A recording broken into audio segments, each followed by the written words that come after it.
నరేంద్ర మోడీ గారి ప్రభుత్వం అధికారంలోకి వచ్చిన తర్వాత 12వ పూర్తిస్థాయి బడ్జెట్ ఇది. మనకందరికి తెలుసు 2014లో వారు ప్రధానమంత్రిగా బాధ్యతలు చేపట్టిన తర్వాత దేశంలో అనేక సంస్కరణలు, కీలకమైనటువంటి నిర్ణయాలు తీసుకోవడం జరిగింది. దేశ భవిష్యత్తు దృష్ట్యా, దేశ అవసరాల దృష్ట్యా, దేశం అభివృద్ధి జరగాలనేటువంటి లక్ష్యంతో అనేక కీలక నిర్ణయాలు తీసుకున్న తర్వాత ఈరోజు అవి ఫలితాలు కూడా మనకు లభిస్తూ ఉన్నాయి. పేదరిక నిర్మూలన కానీ, మౌలిక వసతుల కల్పన కానీ, విద్యారంగ సౌకర్యాలు మెరుగుపరచడం కానీ, అనేక రంగాలలో చాలా స్పష్టంగా ఈరోజు అభివృద్ధి ఫలాలు మనకు కనిపిస్తూ ఉన్నాయి. కానీ ఈరోజు ప్రవేశపెట్టినటువంటి బడ్జెటు ఇది ఒక ప్రత్యేకమైనటువంటి బడ్జెటు. ఇది పూర్తిగా మధ్యతరగతి ప్రజలకు డెడికేట్ చేసినటువంటి వాళ్ళ యొక్క డ్రీమ్ బడ్జెట్ ఇది. ఇది పేదలు, మధ్యతరగతి ప్రజలు, మహిళలు, రైతులు, యువకులు వీరిని కేంద్రంగా ఏర్పాటు చేసుకుని వీరిని లక్ష్యంగా కార్యాచరణ ప్రణాళిక రూపొందించుకొని మరి ప్రవేశపెట్టినటువంటి బడ్జెట్ ఇది. ముఖ్యంగా వికసిత్ భారత్ ఏదైతే లక్ష్యంగా పెట్టుకుని 2047లో మనం అభివృద్ధి చెందిన దేశంగా ఎదగాలని ఏదైతే భారత ప్రజలందరూ మనం ఆకాంక్షిస్తున్నామో దానికి వేసినటువంటి మొదటి అడుగుది. అంతేకాకుండా నేను ఇంతకుముందు చెప్పినట్టు మిడిల్ క్లాస్ ప్రజలు, మధ్యతరగతి ప్రజల యొక్క డ్రీమ్ బడ్జెట్ అని ఎందుకు అంటున్నామంటే ముఖ్యంగా వ్యక్తిగత ఇన్కమ్ ట్యాక్స్ పరిధిని నరేంద్ర మోడీ గారు ప్రధానమంత్రి అయినప్పుడు 2 లక్షలు ఎంతో ఉండింది. ఇది ఈరోజు 12 లక్షలకు ఎవరు ఊహించని విధానంగా 12 లక్షల వరకు కూడా ఇన్కమ్ ట్యాక్స్ లేకుండా ఈరోజు ఒక పెద్ద నిర్ణయం కేంద్ర ప్రభుత్వం తీసుకోవడం జరిగింది. నాకు తెలిసి గత 10-20 సంవత్సరాలుగా ప్రతి బడ్జెట్ అప్పుడు కూడా ప్రధానమైనటువంటి చర్చ ఈ యొక్క వ్యక్తిగత ఆదాయం పైన, ఏదైతే ట్యాక్స్ తగ్గింపు పైనే ప్రధాన చర్చ జరుగుతున్నటువంటి విషయం మనకు తెలుసు. ఎందుకంటే మిడిల్ క్లాస్కు మేజర్ కన్సర్న్ అది ప్రైవేట్ సెక్టార్లో పనిచేసినటువంటి ఉద్యోగస్తులు కావచ్చు, లేక మిడిల్ క్లాస్ ఫ్యామిలీస్ కావచ్చు, చిన్న చిన్న వ్యాపారాలు చేసేటువంటి వాళ్ళు కావచ్చు, వాళ్ళకి ఇది మేజర్ కన్సర్న్ ఇది. కాబట్టి ఈరోజు ప్రధానమంత్రి గారు చాలా ధైర్యం చేసి ఈరోజు ఆ యొక్క ట్యాక్స్ పరిధిని ఏదైతే పెంచడం జరిగిందో మరి దీని ద్వారా కేంద్ర ప్రభుత్వానికి మరి కొంత ఆదాయం తగ్గినప్పటికీ కూడా ప్రజల సంక్షేమం కోసం ప్రభుత్వము ఈ నిర్ణయం తీసుకోవడం జరిగింది. మనకు తెలుసు కరోనా ప్రపంచంలో ఏర్పడినప్పుడు దేశంలో ఆర్థిక వ్యవస్థ మందగిల్లింది. ఆ తర్వాత అనేక రకాలుగా అనేక దేశాలలో ఆర్థిక సంక్షోభాలు వచ్చాయి. అనేక దేశాలలో మరి ఎకనామికల్ క్రైసిస్ కానీ, ఎకనామికల్ ఎమర్జెన్సీ కానీ ఏర్పాటు చేయడం జరిగింది. అనేక దేశాలు కుప్పగూలిపోయాయి. పాకిస్తాన్ లాంటి దేశాలు, కొన్ని దేశాల్లో యుద్ధాల కారణంగా దాని ప్రభావం ప్రపంచమంతా కూడా మరి ఏర్పడి ఆయా దేశాలు ఇబ్బందులకు గురైనాయి. ఇన్ని సమస్యలు ఉన్నప్పటికీ కూడా మరి అతిపెద్ద జనాభా కలిగినటువంటి భారతదేశము, అనేక సమస్యలు ఉన్నప్పటికీ కూడా మరి ఏ రకమైనటువంటి ఒడిదుడుకులు లేకుండా దేశ ఆర్థిక వ్యవస్థను గాడిలో పుట్టి ముందుకెళ్తున్నటువంటి దేశం అంటే ఈరోజు మన భారతదేశం అని చెప్పి నరేంద్ర మోడీ గారి నాయకత్వంలో మనం ఎంచుకోవాల్సిన అవసరం ఉంది. ఒక మంచి పనితీరు, ప్రపంచవ్యాప్తంగా ఆర్థిక వృద్ధి మందగించినప్పటికీ భారతము మరొక మెరుగైనటువంటి పరిస్థితి కనబరుస్తా ఉన్నది. ఇది ఎంఎస్ఎంఈలకు మేలు చేకూర్చుతున్నటువంటి బడ్జెట్. దేశవ్యాప్తంగా 1 crore పైగా ఎంఎస్ఎంఈలు ఉన్నప్పటికీ మరి ఇది అన్ని వర్గాలకు సంబంధించి ఎక్స్పోర్ట్లో కానీ ఇతరత్ర కానీ ఎంఎస్ఈలు చాలా ముందున్నాయి. ఇది మేలు జరుగుతున్నటువంటి బడ్జెట్గా మనం పొందుపరచుకోవచ్చు. కానీ కొంతమంది నేను ఇంతకుముందే చర్చలో చూస్తూ ఉన్నాము, ఇది తెలంగాణకి ఏమిచ్చారని. ఇది కేంద్ర ప్రభుత్వ బడ్జెట్, రాష్ట్ర ప్రభుత్వ బడ్జెట్ కాదు. కేంద్ర ప్రభుత్వం ప్రవేశపెట్టినటువంటి బడ్జెట్లో 95% తెలంగాణ కూడా అన్ని పథకాలలో శివభాగంగా ఉంటుంది. ఉదాహరణకు ఎంఎస్ఎంఈ చెప్పినట్టు ఈరోజు తెలంగాణలో వచ్చే 5 ఏళ్లలో 1,50,000 కోట్ల రూపాయలు ఎంఎస్ఎంఈలకు తెలంగాణలో కూడా మరి లబ్ధి చేకూరబోతా ఉంది. 10 లక్షలకు పైగా ఎంఎస్ఎంఈలు తెలంగాణలో ఉన్నాయి. వాటికి ఈరోజు ప్రవేశపెట్టినటువంటి బడ్జెట్లో లబ్ధి చేకూరుతుంది. అదేవిధంగా 27 రంగాలలో స్టార్టప్ కంపెనీలు ఈరోజు దేశంలో ఉన్నాయి. మరి దానికోసం ఈరోజు 10,000 కోట్లతో ఫండ్ ఆఫ్ ఫండ్స్ అనేటువంటి కార్యక్రమాన్ని కూడా ఏర్పాటు చేయడం జరిగింది. దీనివల్ల తెలంగాణలో ఉన్నటువంటి స్టార్టప్ కంపెనీలకు కూడా లబ్ధి చేకూరుతుంది. అదే కాకుండా ఈరోజు డెవల్యూషన్ కింద తెలంగాణకు రావాల్సినటువంటి నిధులు కూడా ఈ బడ్జెట్ ద్వారా పెరుగునున్నది. రాష్ట్రాల యొక్క పన్నుల యొక్క వాటా శాతము. అంతేకాకుండా ఈరోజు తెలంగాణకు కూడా 50 సంవత్సరాలకు సంబంధించి వడ్డీ రహిత రుణాలు తెలంగాణలో కూడా లబ్ధి చేకూరబోతుంది. నేను ఒకటే మనం చేస్తాను, కేంద్ర ప్రభుత్వము ఏ సంస్కరణలు తీసుకొచ్చినా దాని యొక్క లబ్ధి తెలంగాణ ప్రజలకు, తెలంగాణ రాష్ట్రానికి, తెలంగాణ అభివృద్ధికి తప్పకుండా భాగస్వామ్యం ఉంటుందనే విషయాన్ని సందర్భంగా మనం చేస్తున్నాను. ఇప్పటికే అమలవుతున్నటువంటి కేంద్ర ప్రభుత్వ పథకాలు పరిధిని, అదేవిధంగా దాని నిధుల వాటాను కూడా ఈ బడ్జెట్లో ఎన్హాన్స్ చేయడం జరిగింది, పెంచడం జరిగింది. అది తప్పకుండా మరి తెలంగాణ లాంటి అర్బన్ ఏరియా స్టేట్లో మరి అర్బన్ ప్రాంతాలకు 10,000 కోట్ల రూపాయలు తెలంగాణకు రాబోతా ఉంది. అమృత్ పథకం ఏదైతున్నదో అమృత్ పథకాన్ని కూడా తెలంగాణలో ఉన్నటువంటి 125 అర్బన్ లోకల్ బాడీస్కు లబ్ధి చేకూరబోతా ఉంది. స్ట్రీట్ వెండర్స్ తెలంగాణలో ఉన్నటువంటి స్ట్రీట్ వెండర్స్ కూడా లబ్ధి చేకూరుతుంది. దానికి ఈరోజు ఇప్పటికే 7.5 lakhs స్వనిధి పథకం కింద తెలంగాణలో లబ్ధి పొందారు. ఈరోజు దాన్ని ఎన్హాన్స్ చేయడం ద్వారా వాళ్ళకు కూడా మేలు చేకూరేటువంటి అవకాశం ఉంది. గిగ్ వర్కర్స్ ఏదైతే తెలంగాణలో ముఖ్యంగా హైదరాబాద్ నగరంలో, వరంగల్ లాంటి సిటీలో ఉన్నటువంటి వేలాది మంది యువతకు ఇది మేలు చేకూర్చేటువంటి కార్యక్రమం ఉంటుంది. ఈ శ్రమ పోర్టల్ కింద గిగ్ వర్కర్స్ అందరూ కూడా అనేక రకాలుగా మరి లబ్ధి చేకూర్చేటువంటి కార్యక్రమం కూడా ఈరోజు ప్రకటించడం జరిగింది.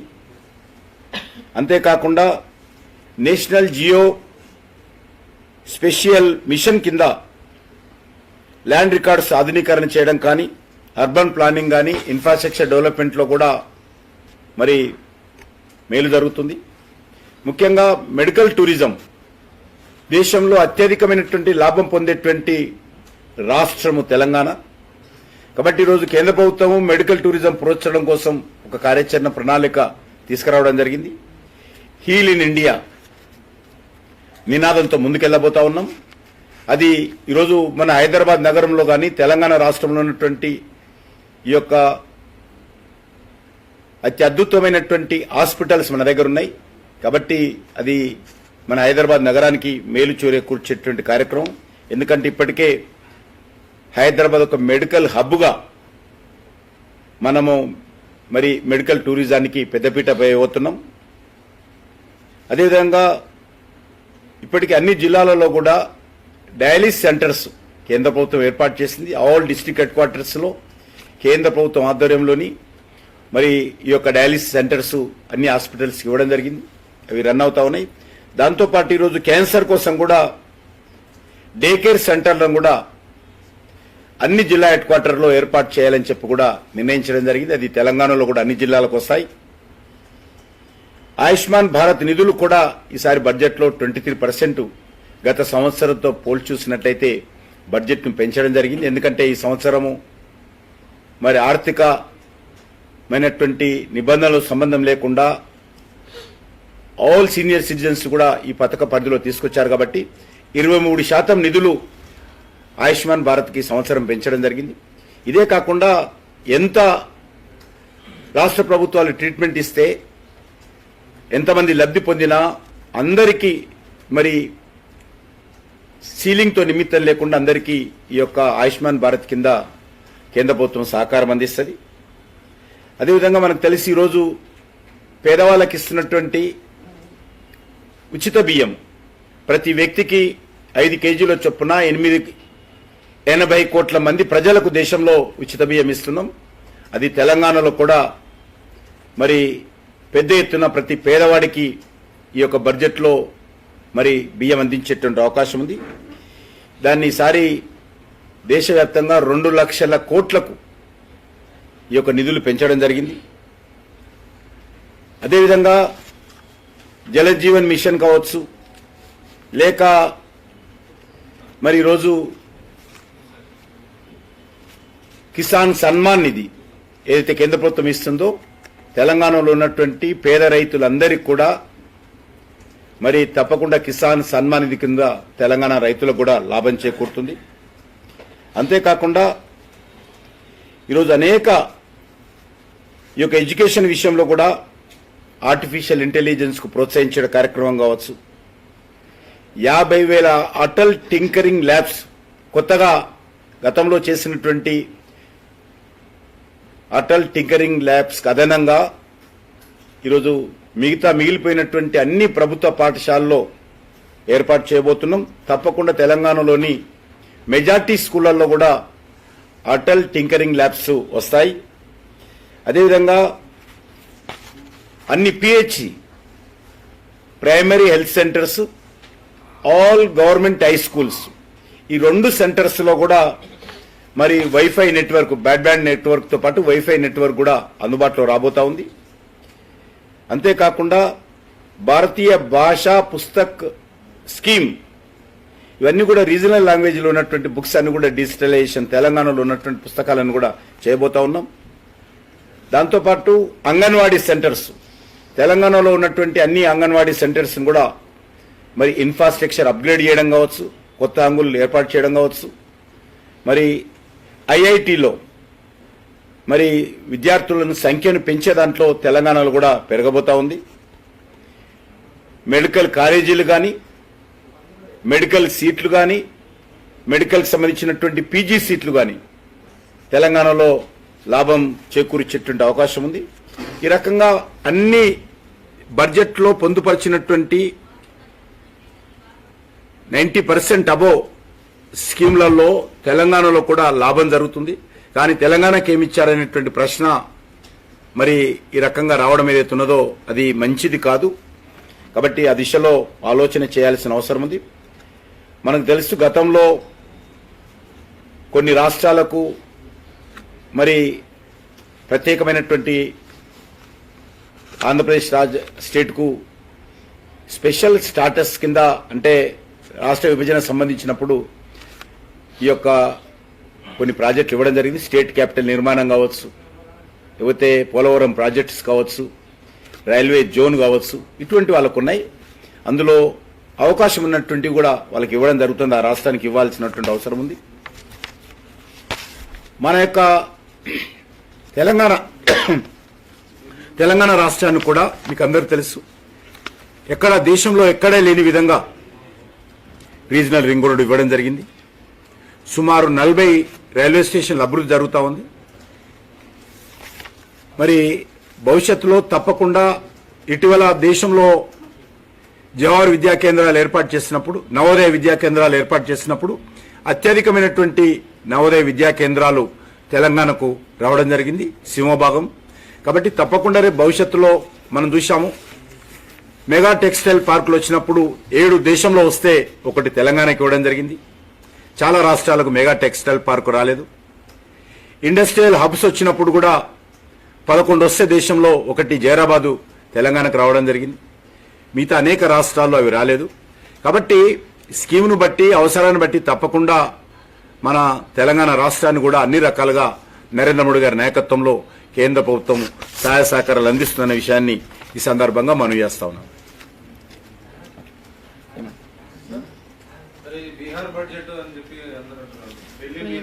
జాతీయ బడ్జెట్ అని మనం ఇప్పుడు చెప్తే అన్ని చెప్తేనే ఉంది కదా. ఇప్పుడు చెప్పింది కదా, ఇది జాతీయ బడ్జెట్, కేంద్ర బడ్జెట్ అన్ని రాష్ట్రాలకు సంబంధించి నేను తెలంగాణకి వెళ్ళేలాగా నేను ఇప్పుడు చెప్తే కదా, నేను ఇప్పుడు చెప్పాను కదా. ఇప్పుడు ఒక ఆయన టీఆర్ఎస్ అయినా మాట్లాడుతున్నాడు, ఆయన ఏ రోజు కూడా ప్రధానమంత్రి వచ్చి కలిసి లేదు. హైదరాబాద్కి వస్తే కూడా ప్రధానమంత్రిని కలవరు వాళ్ళు. ఇంకా వాళ్ళు ఉన్నప్పుడు ఏమొచ్చేది. కాబట్టి అందుకే ఇచ్చాం కదా ఇప్పుడు అన్న ప్రధానమంత్రి కిసాన్ సన్మాన్ నిధులు అన్ని పథకాలలో తెలంగాణ భాగస్వామ్యం.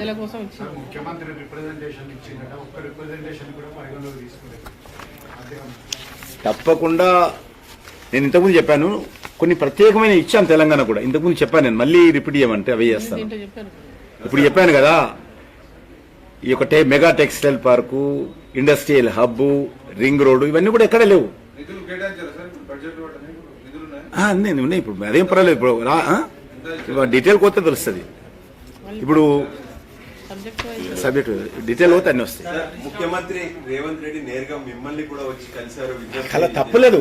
ఒక ముఖ్యమంత్రిగా అందరూ ముఖ్యమంత్రులు వస్తారు, అడుగుతారు. అడగడంలో తప్పలేదు, అడగాలి. అవసరాన్ని బట్టి నేను ఇంతకుముందు చెప్పినట్టు ఇచ్చాం కూడా కొన్ని. నేను ఇంతకుముందు చెప్పాను, మెగా టెక్స్టైల్ పార్క్ దేశంలో 7 వస్తే ఒకటి వచ్చింది. ఇండస్ట్రియల్ హబ్ దేశంలో 11 వస్తే ఒకటి వచ్చింది. నవోదయ విద్యాలయాలు ఎక్కువ శాఖ మనకు వచ్చింది. రింగ్ రోడ్డు దేశంలో ఎక్కడ లేదు, రీజనల్ రింగ్ రోడ్డు మనకు వచ్చింది. కాబట్టి ఇటువంటివన్నీ వస్తాయి. రాకూడదని కలుసుకోవాలి, మంచి సంబంధాలు పెట్టుకుని అడగడంలో తప్పలేదు, ఇవ్వడంలో కూడా తప్పలేదు. తప్పకుండా అవసరమైనప్పుడు తప్పకుండా ఇస్తుంటాము అవసరాన్ని బట్టి. ధన్యవాదాలు.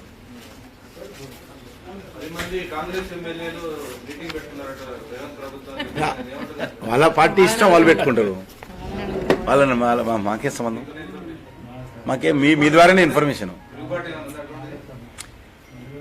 మేము ఇంకా 4 సంవత్సరాలంటే ఇంకా 3.5 సంవత్సరాలు వెయిట్ చేస్తాము. ఆ తర్వాతనే మేము అధికారంలోకి వస్తాం. మాకేం తొందర లేదు. భారతీయ జనతా పార్టీకి ఈ రోజే ప్రభుత్వం కూలిపోవాలి, మేము అధికారంలో అవ్వాలని తొందర ఏం లేదు.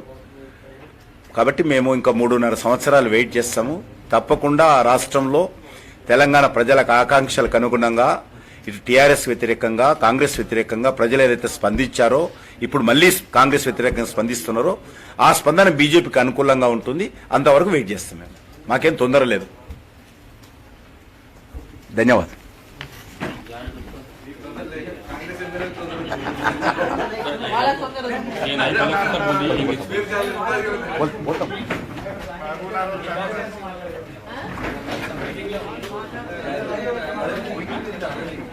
వాళ్ళు పెట్టుకున్నారు.